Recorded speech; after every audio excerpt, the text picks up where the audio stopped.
Hi everyone welcome to one me TNPSC.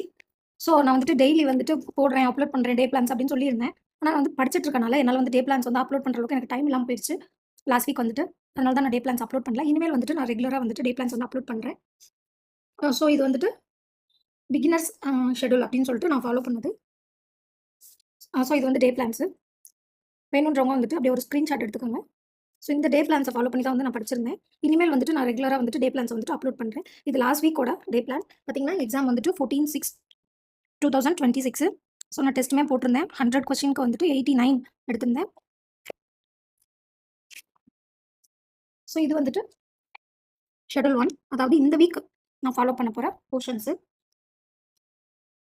எனக்கு நிஜமாலேயே வந்துட்டு போஸ்ட்டோ எதுவுமே போடுறதுக்கு வந்து டைம் பத்த மாட்டேங்குது, படிக்கவே டைம் பத்த மாட்டேங்குதா, அதனால வந்துட்டு போட முடியல. ஸோ இது வந்துட்டு என்னோட டே பிளானு. நான் சைட் பை சைட் வந்துட்டு லோயர் ஸ்டாண்டர்ட்ஸும் சேர்த்து படிச்சுட்டு வரேன். அதாவது இப்போ வந்துட்டு பாலிட்டி எடுத்திருக்கேன் இல்லையா, அதனால லாஸ்ட் ஷெட்யூலில் வந்துட்டு 6th ஃபர்ஸ்ட் டேர்மில் இருக்கிற பாலிட்டியில் இருந்து 2 லெசன் கம்ப்ளீட் பண்ணியிருந்தேன். ஸோ சைட் பை சைட் இந்த டைம் வந்துட்டு 6th செகண்ட் டேர்மில் இருக்க 2 லெசன் வந்து போட்டிருக்கேன். ஸோ ஹையர் ஸ்டாண்டர்ட்ஸும் படிக்கிறோம். சைட் பை சைட் வந்து 2 லெசன்ஸாக வந்துட்டு ஸ்மால் ஸ்டாண்டர்ட்ஸும் வந்து படிச்சுட்டு தான் வரேன். ஸ்க்ரீன்ஷாட் எடுத்துக்கோங்க வேணுன்றவங்க. ஆனால் வந்துட்டு நான் டே பிளான்ஸ் வந்துட்டு அப்லோட் பண்ணுறேன். Sorry guys. Okay bye.